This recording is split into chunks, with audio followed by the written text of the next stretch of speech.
Le invito a que estemos de pie en esta mañana. Por favor, vamos a leer el texto bíblico que vamos a estudiar. Está en San Juan, capítulo número 18.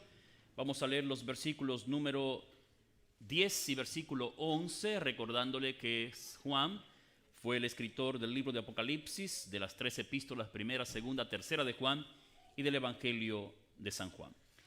El texto bíblico dice lo siguiente: Entonces Simón Pedro, que tenía una espada, la desenvainó, hirió al siervo del sumo sacerdote y le cortó la oreja derecha, y el siervo se llamaba Malco.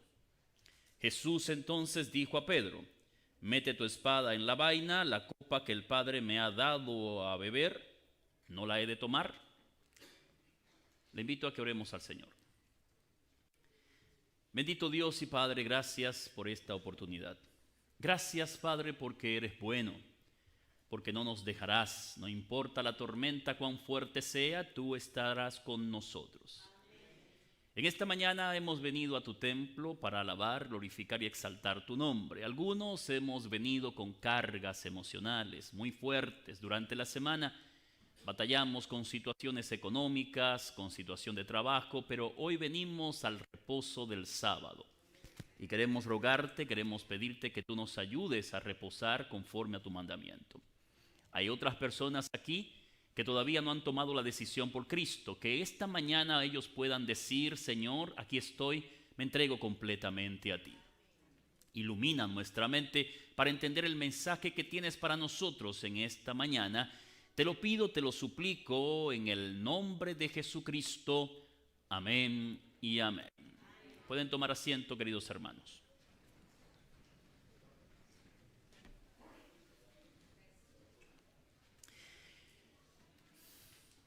¿Se ha preguntado usted, hermano, cuántos milagros hizo Jesucristo en la Biblia? ¿Cuántos milagros hizo nuestro Señor? Bueno, el evangelista Juan dice que si se contaran los milagros que Cristo hizo en la Biblia, no cabrían tantos libros en la tierra, según San Juan capítulo 21, versículo 25. Cristo hizo muchos milagros, milagros sorprendentes. Sin embargo, los evangelistas Mateo, Marcos, Lucas y Juan registraron de Jesús tan solo 32 milagros. 32 milagros. Cristo se registran de Cristo en todos los evangelios del Nuevo Testamento. Los milagros de Cristo fueron sorprendentes. Por ejemplo, un día dice la Biblia que un leproso que estaba completamente desahuciado de salud se acercó a Jesús y dijo: Maestro, si quieres puedes limpiarme. Y Jesús tuvo misericordia de él, extendió la mano, lo tocó y quedó completamente limpio. Poderoso el Señor Jesucristo. También encontramos a Jesús sanando paralíticos, personas que no podían ya moverse. Un paralítico de 38 años estaba postrado esperando un milagro en el estanque de Betesda, según San Juan capítulo 5. Un día Jesús se acercó y le dijo: ¿Quieres ser sano? Y él dijo: Señor, ¿y cómo puedo si nadie me lleva al estanque? Jesús dijo: levántate, toma tu cama y anda. Y al instante aquel hombre fue sanado. Poderoso el Señor. Pero Jesús también dice que calmó tormentas. San Juan en capítulo 6 y también en Marcos capítulo 4. Cuando la tormenta arreciaba, Jesús se levantó de la barca, levantó su mano y dijo: calla y enmudece. Y hubo grande paz, hubo grande bonanza. También Jesús le dio la vista a los ciegos, según San Juan capítulo número 9. Un ciego de nacimiento Jesús escupió, le puso saliva en sus ojos, ligado con polvo, hizo lodo. Le dijo: vete al estanque del Siloé, lávate y vas a mirar. Y el hombre recibió la vista. Jesús también libertó endemoniados, hombres que estaban bajo el poder de las tinieblas. Jesucristo con su poder, con su voz, lo libertó. Uno de ellos fue el endemoniado de Gadara, que tenía una legión de demonios, y Jesús lo sanó poderosamente, lo libertó. Pero también Jesús resucitó muertos. La Biblia dice que levantó de la tumba a la hija de Jairo, al hijo de la viuda de Naín y a Lázaro. Después de 4 días ya su cuerpo había entrado en descomposición. Dice que el Señor dijo: quiten la piedra, y le dijo: Lázaro, ven fuera. Y el que había muerto resucitó. Pues yo le digo que Jesús, hermanos, hacía grandes milagros. Sin embargo, déjeme contarle lo siguiente. De todos los milagros, de los 33 milagros que Jesús hizo, solo 2 milagros se registran en todos los 4 evangelios. Solo 2 milagros. De los 32 milagros, solo 2 de ellos aparecen en Mateo, Marcos, Lucas y Juan. ¿Cuáles son esos 2 milagros que se repiten en los 4 evangelios? El primero, usted puede leerlo en Mateo capítulo 14, Marcos capítulo 6, en Lucas capítulo 9 y en San Juan capítulo número 6. Es el milagro de la multiplicación de los panes y los peces. Este milagro se repite en cada evangelio y es lógico que se repite en cada evangelio, porque si hubo un milagro grande en la vida de Jesús, hermanos, fue multiplicar los panes y los peces. Imagínense, era el tiempo de la Pascua, miles de personas de la diáspora judía venían a Jerusalén a celebrar la fiesta más importante, la fiesta de la Pascua, y se reunían allí cerca del templo. Dice la Biblia que 5,000 hombres, sin contar las mujeres y los niños, decidieron ir a ver a Jesús predicar. Algunos estiman que en esa multitud habían por lo menos 20,000 personas. Era un lugar desierto, no había comida, y allí ellos escucharon a Jesús hasta horas de la tarde. Jesús tenía un magnetismo como predicador increíble. Cuando la gente ya estaba un tanto cansada, uno de los discípulos le dijo al maestro: Maestro, despide a la multitud para que vayan y compren alimento. Y Jesús dijo: no tienen que irse, denle ustedes de comer. Él se quedó sorprendido, pero ¿de dónde vamos a tener comida nosotros para darle a una multitud tan grande? Entonces Jesús dijo: no, denle de comer. Había allí un niño que tenía, escúcheme bien, 5 panes y 2 pececillos. Y lo trajeron a Jesús diciendo: es lo único que hay, 5 panes y 2 peces. Jesús oró y le dijo a los discípulos: repartan el pan y los peces. Y aunque usted no lo crea, comieron más de 20,000 personas. Y lo sorprendente no es solamente que comieron las 20,000 personas, sino que sobraron 12 cestas de canastas llenas de pan. Poderoso milagro. Yo creo, hermanos, que en cualquier literatura, en cualquier libro, debe aparecer este milagro. Más de 20,000 personas comieron un día de 5 panes y 2 pececillos. Cristo es poderoso, amigo. Y yo quiero decirle a usted, querido amigo que nos visita, a ti que nos está mirando a través de las redes sociales, si tú necesitas un milagro, Dios es el Dios de milagros. Pero ¿saben ustedes cuál es el segundo milagro que se repite en todos los evangelios? ¿Cuál es el otro milagro que usted puede leer en cada uno de los evangelios? Este milagro aparece en Mateo capítulo número 26, en Marcos capítulo 14, en Lucas capítulo 22 y en San Juan capítulo 18. Y aunque usted no lo crea, el segundo milagro que se repite en cada pasaje del Nuevo Testamento es que Cristo le sanó la oreja a un siervo. Que Cristo le sanó la oreja a un siervo llamado Marco. Así que los 2 milagros que la Biblia presenta, que se repiten 4 veces, uno es la multiplicación de los panes y los peces, y el otro que Cristo le sana la oreja a un siervo. Pero ¿por qué aparece este milagro? ¿Por qué este milagro tiene que repetirse 4 veces? ¿Qué importancia tiene este milagro para nosotros y qué podemos aprender de él? Vamos a este milagro en San Juan capítulo 18 y vamos a comenzar desde el versículo número 1 en adelante. Vamos a ver qué aconteció, cuál es el contexto en el cual Jesús le sana la oreja a un siervo de un sumo sacerdote. San Juan capítulo 18 presenta el arresto del Señor Jesucristo. Durante 3 años y medio, Cristo había predicado poderosamente el mensaje del Evangelio. Y llegando a su vida final, Jesús entonces había sido perseguido por los judíos y los judíos tramaron arrestar a Jesús. Es interesante cómo comienza San Juan capítulo 18. Leo para ustedes el versículo 1. Dice la Biblia: habiendo dicho Jesús estas cosas, salió con sus discípulos al otro lado del torrente de Cedrón, donde había un huerto en el cual entró con sus discípulos. Dice que Jesús, habiendo dicho estas cosas, ¿qué había dicho Jesús? Si usted lee San Juan capítulo 14 en adelante, va a encontrar lo que Jesús había dicho. En primer lugar, Jesús dijo: no se turbe vuestro corazón, crean en Dios, crean también en mí. En la casa de mi Padre muchas moradas hay, si así no fuera, yo os lo hubiera dicho, voy a preparar lugar para vosotros. Y si me fuere y os prepararé el lugar, vendré otra vez y os tomaré a mí mismo para que donde yo estoy, vosotros también estéis. Jesús también le dijo a los discípulos que vendría otro consolador, otro igual a él, el Espíritu de verdad, que lo iba a guiar en medio de las aflicciones, los problemas, las dificultades. Jesús también le dijo a los discípulos, no tengan miedo, en el mundo ustedes van a tener aflicción, pero tengan confianza, tengan fe, yo he vencido al mundo. Jesús también oró por los discípulos y le dijo al Padre, Padre, no te pido que los saques del mundo, tan solo yo te ruego que tú los guardes del mal. Y después que Jesús enseñó, después que Jesús oró, dice que Jesús decidió ir con sus discípulos a un lugar específico. Geográficamente se habla del torrente de Cedrón. ¿Dónde quedaba este lugar? Bueno, el torrente de Cedrón era un arroyo que dividía dos lugares importantes en Jerusalén, el monte del templo y el monte de las olivas o el Getsemaní. Jesús frecuentaba el huerto de Getsemaní para orar con los discípulos y para enseñarles a ellos las grandes enseñanzas del evangelio. Así que Jesús en su hora de necesidad se fue al torrente de Cedrón.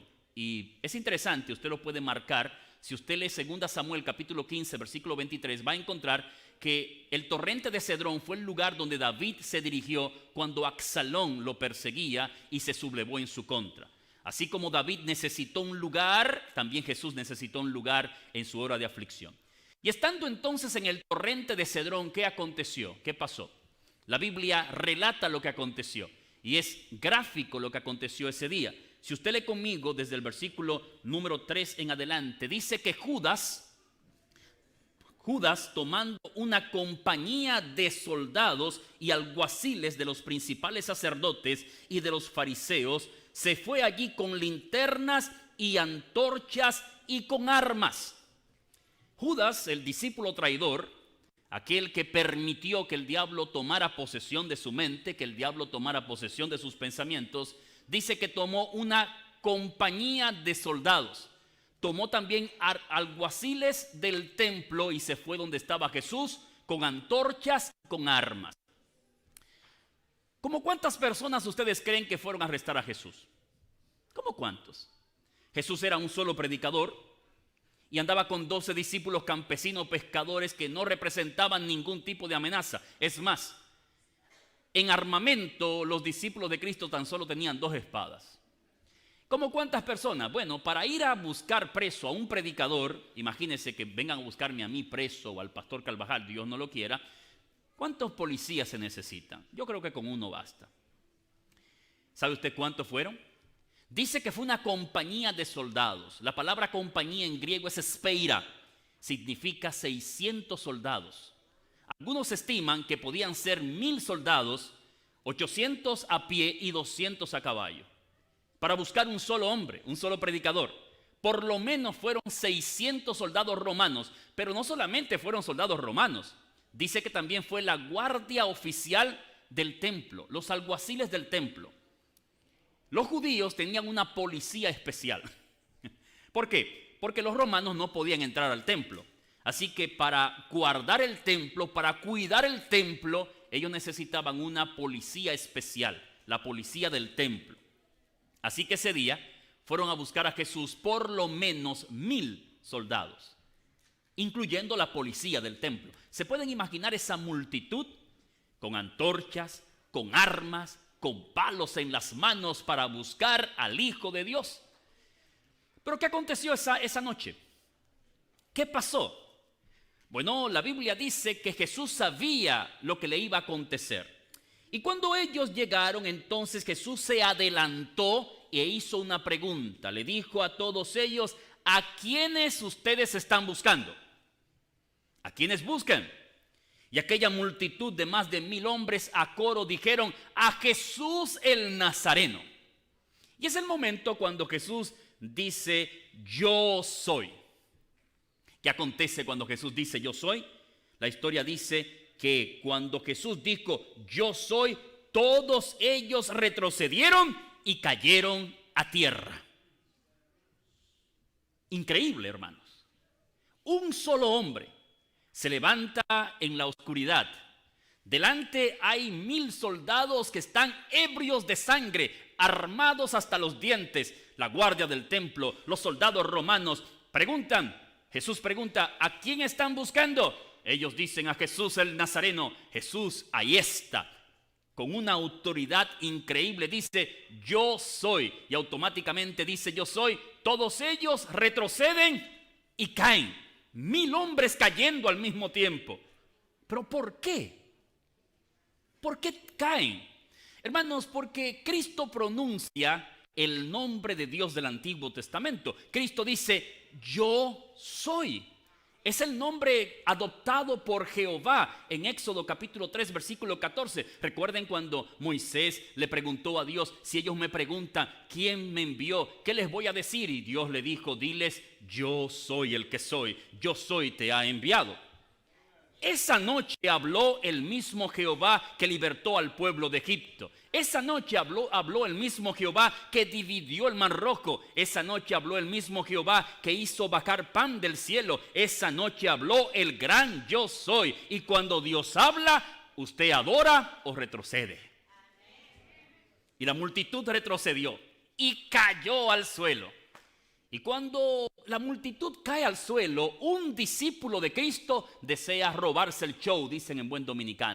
Ser el centro de atracción, ser el hombre que robe el spotlight, que todo el mundo lo mire. Era Pedro. Así que Pedro saca una espada, y se va encima de un siervo del sumo sacerdote que se llamaba Malco. Y dice que le corta la oreja. Pedro sacó una espada. Yo he escuchado sermones sobre este texto y dicen que Pedro sacó una espada para cortarle la cabeza a Malco. Esto era imposible. ¿Por qué? Porque la espada de Pedro, no crean que era una espada temeraria. En la antigüedad habían diferentes tipos de espadas, como hay diferentes tipos de armas hoy en día. Y por lo menos habían 2 tipos de espada. Estaba la espata, que era una espada larga para pelear a distancia, y estaba lo que se llamaba la macaira o la gallius, que era una navaja. Una navaja. Y Pedro no tenía una espata, Pedro tenía una macaira, una navaja. Y con esta navaja se le fue encima a Malcos, y en el forcejeo entre los dos, lo único que Pedro pudo hacer fue, tal vez por accidente, cortarle la oreja a Malco. Amigos, y en ese momento que Jesús hace 2 cosas. Primero, Jesús reprende a Pedro. Le dice, Pedro, toma tu navaja, tu navajita, llévala a la vaina, porque yo puedo ahora mismo pedirle a mi Padre 12 legiones de ángeles y Él la enviaría. ¿Usted sabe cuánto es una legión? 6,000 soldados. Jesús dice, aquí hay por lo menos 600 hombres, pero yo puedo pedir más de 12 legiones de ángeles para que me defiendan. En otras palabras, Pedro, yo no te necesito. No necesito que tú me defiendas, Pedro. Lo segundo que Jesús hace es que Jesús, al mirar que Malco, el siervo del sumo sacerdote, ha sido herido, desciende, toma la oreja de Malco y dice que era la oreja derecha. Qué interesante este dato. Toma la oreja de Malco y pone su mano y sana al siervo del sumo sacerdote. Interesante esto. Y los evangelistas, Mateo, Marcos, Lucas y Juan, registran, los 4 evangelistas, la curación de Malco. ¿Por qué registrar la curación de este hombre? ¿Por qué hacerlo? ¿Por qué tomar tiempo? Yo entiendo que se registre la multiplicación de los panes y los peces. Yo entiendo que debería registrarse la resurrección de Lázaro, que fue poderosísima, pero que le sanen la oreja. Sanar la oreja de un hombre que era siervo. Yo no le veo tanta importancia. Pero quedó registrado 4 veces. Antes de continuar, déjeme decirle lo siguiente. Este pasaje de Juan capítulo 18 no tiene como objetivo hablarnos de Malco, sino hablarnos de Jesucristo. Es más, toda la Biblia, hermanos de Bayshore, el objetivo es hablar de Cristo. Cristo es el centro de la Biblia. Si en algún momento usted lee la Biblia y no encuentra a Cristo, deténgase, léala de nuevo, porque usted debe ver a Cristo en cada pasaje, hermanos. Escúcheme bien. A veces leemos la Biblia de forma antropocéntrica, o sea, pensando en mí. Y decimos, yo soy David que venzo a Goliat. A veces usted no es David, a veces usted es Goliat, que amenaza al pueblo, ¿no?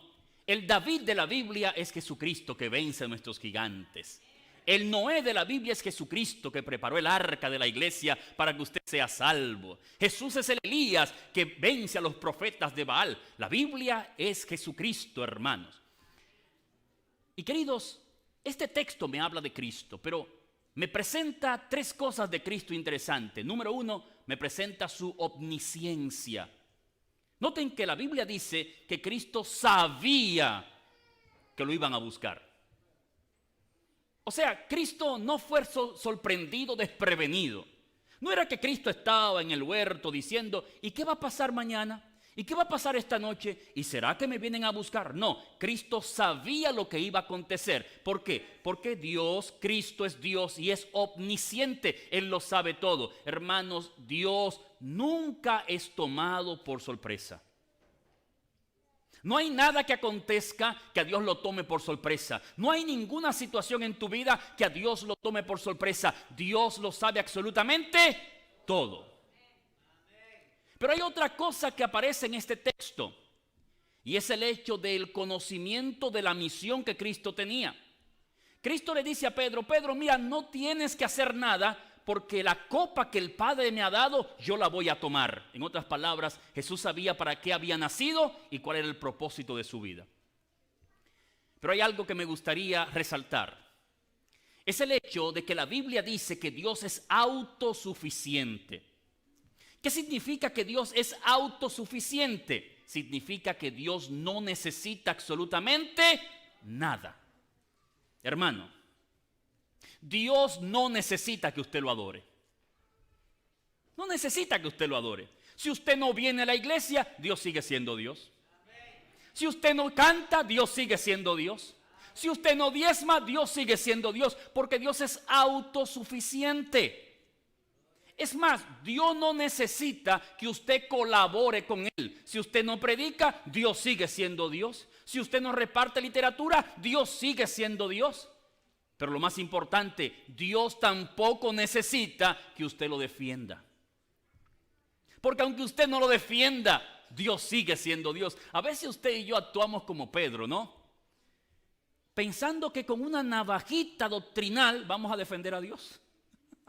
Sacamos las navajitas de la teología para defender a Dios y creemos que vamos a defender a Dios ante protestantes, católicos, evangélicos, ateos. Hermanos, dice Charles Spurgeon, Dios es un león y Dios no necesita defensa. Si Dios necesitara que usted lo defendiera, Dios no fuera Dios, hermanos. Escúcheme bien, Dios no necesita nada. Dios es Dios. Y volviendo a Malco, ¿por qué Jesús sana a este hombre? ¿Por qué? Yo creo que por dos razones. Primero, Cristo lo sanó para beneficiar a Pedro. ¿Por qué a Pedro? En el tiempo del Señor Jesús habían unos terroristas llamados los sicarios o los celotes. Y ellos utilizaban una navaja debajo de su manto para matar soldados romanos. Pero si un sicario o un celote era encontrado, su sentencia era la crucifixión. Así que si Jesús permitía que Malco quedara sin oreja, entonces Pedro iba a ser tachado como un celote o sicario e iba a ser crucificado. ¿Y qué pasaba si Pedro era crucificado? Bueno, si Pedro era crucificado, Pedro no podía haber predicado el sermón poderoso de Hechos capítulo 2. No podría haber escrito las cartas. Pedro, su ministerio hubiese acabado completamente. Así que Jesús, conociendo el futuro de Pedro, sanó a Malco para beneficio de Pedro. ¿No es Dios misericordioso, hermano? Pero hay otra razón. Es el mismo Malco. ¿Quién era Malco? Dice que era siervo del sumo sacerdote. No tengo tiempo esta mañana, pero si usted va conmigo a Levítico capítulo 21, versículo 18, va a encontrar lo siguiente. Todo aquel que servía en el templo debía ser físicamente perfecto. No podía tener mutilación. Así que Malco, que dependía del sumo sacerdote, si aparecía al otro día en el templo sin oreja, ¿qué le iba a pasar, hermano? Lo botaban del templo. Usted no puede servir en el templo.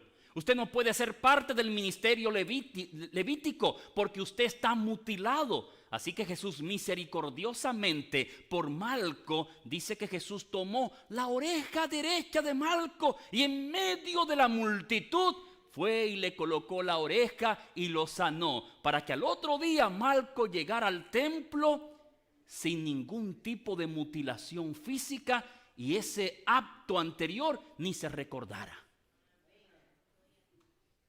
Hermanos, aquí encontramos un Jesús que multiplica panes y peces y hace cosas grandes, ¿no? Pero también encontramos un Jesús que hace cosas pequeñas como curar la oreja derecha de un siervo. ¿Por qué este milagro quedó registrado aquí 4 veces? ¿Por qué? Porque, amigos, Dios quiere enseñarnos una lección en esta mañana y es la siguiente. Escúcheme bien. Dios le da importancia a las obras grandes como multiplicar panes y peces, pero también Dios le da importancia a las obras pequeñas como curar orejas. ¿Cuán importantes son las pequeñas acciones? ¿Cuán trascendentes son las pequeñas acciones?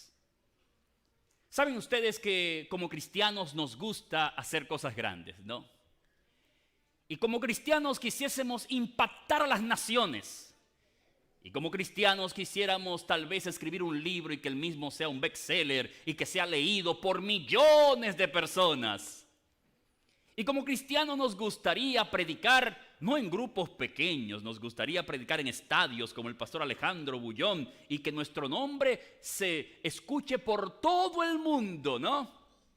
O como cristianos nos gustaría hacer milagros poderosos y aparecer en un día y que alguien esté en un féretro muerto y usted llegue como cristiano y diga: en el nombre del Señor te levanto, y se levante, ¿no? ¡Wow! Nos gustaría hacer obras grandes.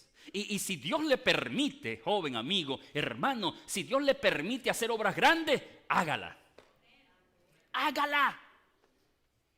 Si Dios le permite multiplicar panes y peces, que su nombre sea escuchado por todo el mundo, hágalo. Y dele gloria al Señor.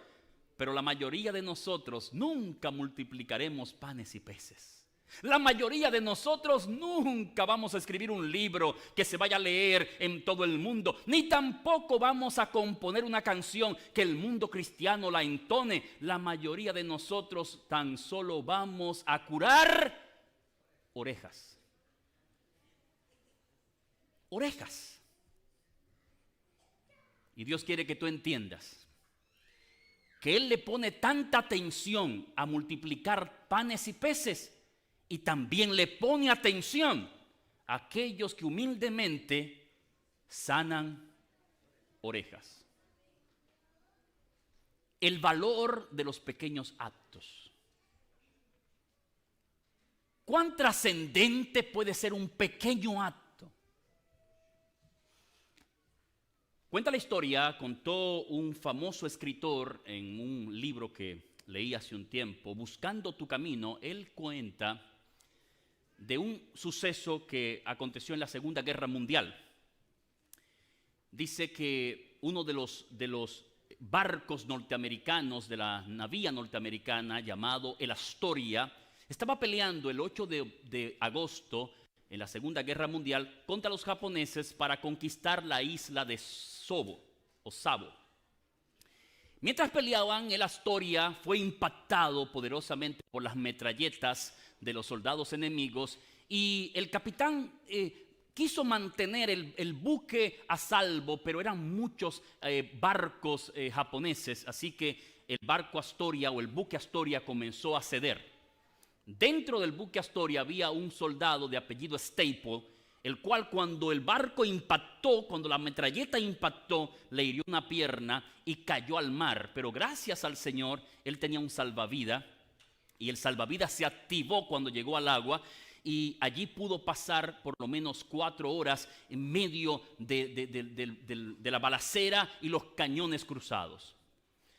Pasó un barco pequeño, lo rescató y lo volvió a la Astoria y él volvió a su puesto herido, pero no pasaron 2 horas cuando el barco Astoria encalló y comenzó a hundirse, así que Stapleton tuvo que saltar de nuevo con su salvavidas para mantenerse a salvo. Pasaron 12 horas y después de 12 horas el buque presidente Jackson rescató a Stapleton junto con 500 soldados más. Así que Stapleton, cuando salió del agua, decidió tomar sus salvavidas y dijo: gracias a este salvavidas, yo hoy estoy vivo. Y comenzó a mirar el salvavidas, lo llevó a su casa y miró los detalles del salvavidas, cada puntada que tenía. Y notó que el salvavidas había sido construido por la compañía en Ohio, una compañía que Firestone Company. Y notó que el salvavidas tenía una numeración, una especie de registro. Así que cuando él fue a su casa, recordó que su madre había trabajado en la compañía Firestone.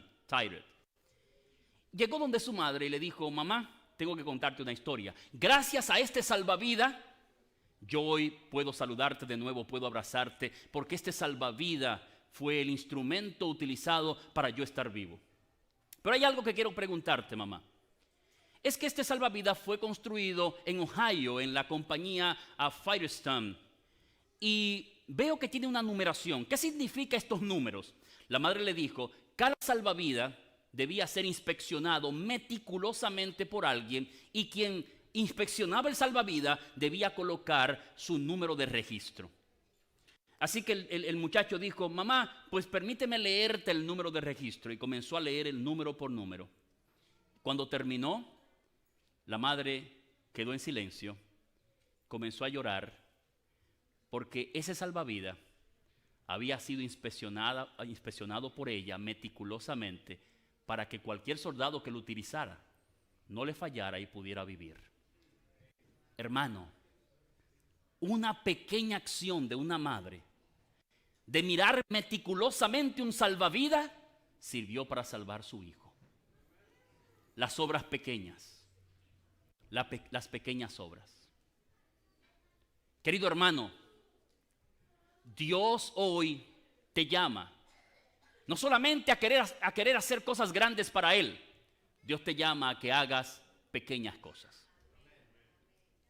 Pequeñas cosas. Yo sé que a veces no es tan cómodo sanar orejas. Yo sé que a veces no es tan cómodo descender y tomar la oreja y colocarla y sanar la oreja de alguien. No es tan cómodo porque no hay aplausos. No es tan cómodo porque no hay personas que te expongan en redes sociales. Yo lo que quisiera, y usted lo que quisiera, y lo que quisiéramos es prender nuestro canal de YouTube y que se registren 1 millón de suscriptores. Eso quisiéramos. Quisiéramos eso. Pero amigos, Dios nos llama a hacer lo que hizo Jesucristo: sanar orejas, hacer pequeñas obras, porque esas pequeñas obras traen grandes bendiciones. ¿Qué te dice Dios esta mañana? Hijo mío, tal vez tú no puedas predicar un poderoso sermón que impacte a las naciones, pero tú, hijo mío, tú puedes escuchar al doliente.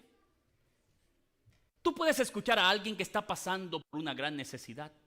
Tú puedes sentarte y pacientemente hacer la obra de escuchar a alguien que está adolorido. Sana una oreja. A lo mejor tú no puedes cantar un canto que embelece a todo el mundo como lo hagan los Heritage Singers y tener invitaciones en todos los lugares, pero tú también puedes orar por un predicador en tu casa. Tú puedes sanar la oreja orando por un predicador, orando por la iglesia, en el anonimato, donde nadie te vea, haciendo una pequeña oración de bendición. Sí, tal vez tú no puedes escribir un bestseller como escribe el pastor Bullón, está bien, pero tú puedes visitar un enfermo. Puedes tomar tu carro y hacer una pequeña obra, sanar la oreja de visitar un enfermo para llevarle esperanza. O tal vez tú no puedas, como hace Mark Finley o como lo hace Dwight Nelson, predicar por 24 o 27 años en la Universidad de Andrews y ser conocido por todo el mundo. Pero tú puedes repartir una literatura. O sea, el Dios del cielo no solamente está donde se multiplican panes y peces. El Dios del cielo está donde se curan orejas, hermano. El Dios del cielo está en las pequeñas obras, en las pequeñas oraciones, en el pequeño perdón, en la pequeña reconciliación, en la pequeña sonrisa que tú le das a un hermano que viene a la iglesia. Sí, el Dios del cielo está también donde se sana oreja. Oh, querido hermano, las pequeñas acciones tienen grandes bendiciones. Y yo te invito en esta oportunidad a que tú no esperes el momento para una gran acción. Comienza a hacer pequeñas acciones de bondad, de amor, de misericordia y perdón. Comienza a sanar orejas. Esta iglesia necesita no solamente aquellos que puedan multiplicar panes y peces. Esta iglesia necesita aquellos que también sanen al siervo del sumo sacerdote Malco, que también sanen orejas, que hagan pequeñas obras de bendición para que puedan ayudar a otros en su salvación. ¿Será que esta mañana alguien puede decirle a Dios, Señor? A lo mejor no pueda multiplicar panes y peces, pero yo quiero sanar orejas. Yo quiero, Señor, yo quiero hacer pequeñas obras que puedan ser de gran bendición para otros. ¿Habrá alguien en esta mañana que desea que Dios lo use así? Yo quiero decirle al Señor, Señor, ¿sabes? A lo mejor mi sueño es que tú me uses para las naciones, como dicen popularmente. Pero, Señor, si el objetivo tuyo es usarme en una pequeña congregación, en el anonimato, donde yo sane una oreja, ayúdame a hacerlo para gloria y honra tuya, porque las pequeñas acciones tienen grandes bendiciones. ¿Será que alguien en esta mañana quiere decirle, Señor, úsame? Úsame en las pequeñas cosas de la vida. Si usted quiere, hermanos, yo me gustaría orar por usted esta mañana. De seguro que el nombre suyo y el nombre mío no va a aparecer en algún yearbook de una iglesia poderosa. De seguro que mi nombre y su nombre no va a estar en algún lugar de popularidad. Pero no importa. No importa que no multipliquemos panes y peces. No importa que no hagamos grandes obras. Si sanamos una oreja, Dios lo registra como una obra que traerá bendición a otros. Hoy, hermano, hoy, pídale a Dios que las cosas pequeñas que usted haga redunden en beneficio para otras personas. Hoy, decida visitar un enfermo. Hoy, decida orar por alguien. Hoy, decida escuchar a una persona. Hoy decida dar un tratado, una literatura. Hoy decida enviar un mensaje de texto a un no creyente. Hoy decida sonreír a alguien que está triste. Hoy decida decir, Dios te bendiga a un desconocido. Esas son pequeñas obras. Allí se sanan orejas para honra y gloria del Señor. Y esas pequeñas obras traerán grandes bendiciones. Padre, gracias por tu palabra. Gracias porque tú eres nuestro Dios.